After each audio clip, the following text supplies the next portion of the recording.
speaks of those who believe in Prophet Muhammad, peace be upon him.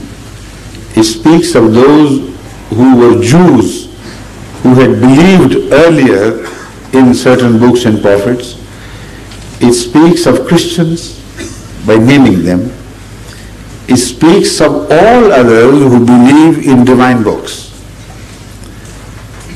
Having laid that foundation, then it says, if they do good deeds and believe in the answerability, this is a very important condition laid down. Believe in the answerability of the Day of Judgment. Believe in the resurrection and their being presented after death to give account of their doings here on earth. That is the meaning of believing in the Day of Judgment. The Holy Quran says there is no fear for such people. There is no repentance for such people. Their reward will be with God, and they are guaranteed peace and eternal heaven. Now, could you expect a better promise from a benign God to all the people who in His eyes are good, true believers in whatever religion they believe, but act in accordance with the message of their own religions, do righteous good deeds here, and believe in the answerability.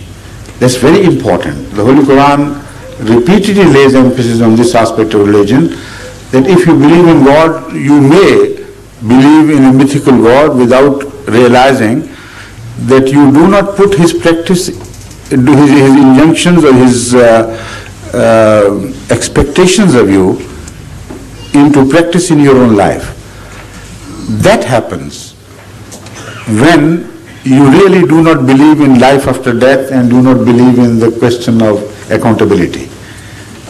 Then you may live in a mythical world of your beliefs which would not bring about a change in your attitude to God or attitude to other human beings. So accountability is highly important. So this is in answer to the first part of your question. But at the end part you said a few other things as well. Would you kindly repeat or remind me of that so that I could answer the question in full? Yes, that is, non-believers will be burnt in fire. Yes, I'll explain. The issue of hell and heaven is to be understood with reference to the Holy Quran, where it has no ambiguity on the issue. Very clearly it points out to one fundamental fact. First of all, the verse you quoted says, those who hate God, God hates them. That's right. And you said God hates nobody. Enemy, you said enemy. I say this is true because the hatred begins not from God, but from the others. And those who hate God, what does it mean? If you hate a creator, you hate his creation. If your enemy to even an artist, you would burn his works of art and destroy all his efforts. So it is unbelievable for man to believe in a principle that if you believe in destruction of goodness, you must escape the consequences of that madness and you should be left free to do whatever you like and run away with it after your death. If you accept this, then you deny that fundamental principle to which I referred to earlier, that is the question of accountability. Remove accountability and there will be no order left in the life here on earth, even in the governments of those who do not believe in God. Even in application to man-made laws, it is always accountability which keeps order in a state. And the lack of monitoring that, monitoring the fact that people do follow the law, not only in letter but also in spirit, is what determines the perfectness or the state of peace in any particular state. More people are mindful of their duty to the spirit, to the letter of the law and the spirit of the law, the more peace would entail. And the less you feel yourself accountable, the stricter becomes the legal measures to find you, to capture you, and to bring you to law. But if there is a total lack of faith in you, in the principles of law, in the principles of accountability, then nothing can be done for such a society. So God is an enemy of those who are enemies of God, is something from which you cannot escape. If you do, you escape into chaos. You escape apparently from the hell in the hereafter, but you create a hell for yourself here on this earth. As far as the concept of hell is concerned, it is made very clear in the Holy Quran that each man makes his own hell. There is nothing which comes from outside. And the hellish souls which are born here know that they are hellish.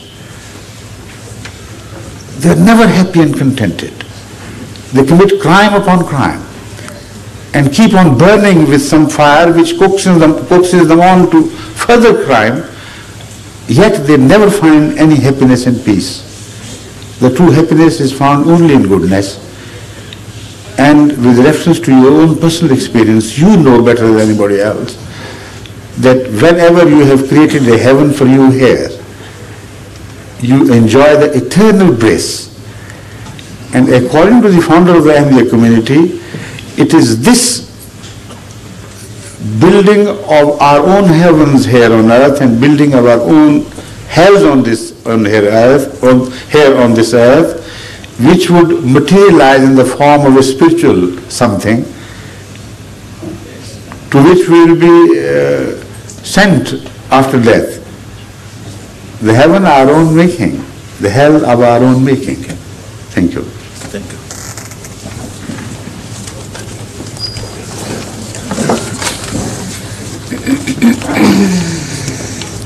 After this, please. Sorry. Yes, please.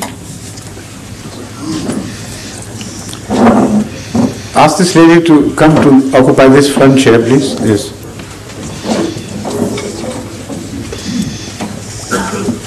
Morning, everybody. In Christianity, we've got a reference all the time to the Holy Spirit. Could you please come closer to the microphone? In Christianity, we always have reference to what's going to be the Holy Spirit, yeah? And what I'd like to know is, like in Christianity, we have set down that the Ten Commandments really are the law of Christianity. What I want to understand is what is the law to follow in Islam, and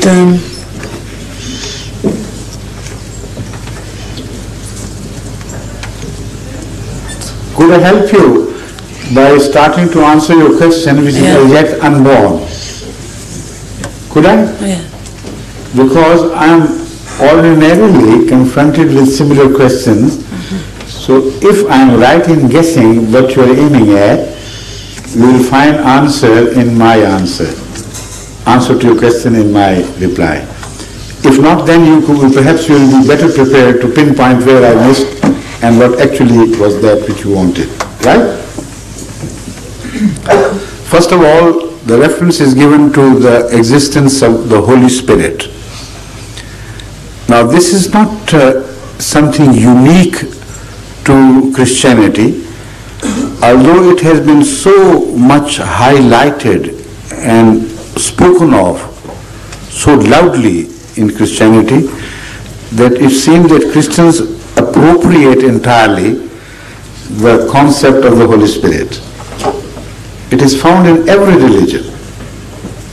Under one title or another, the concept of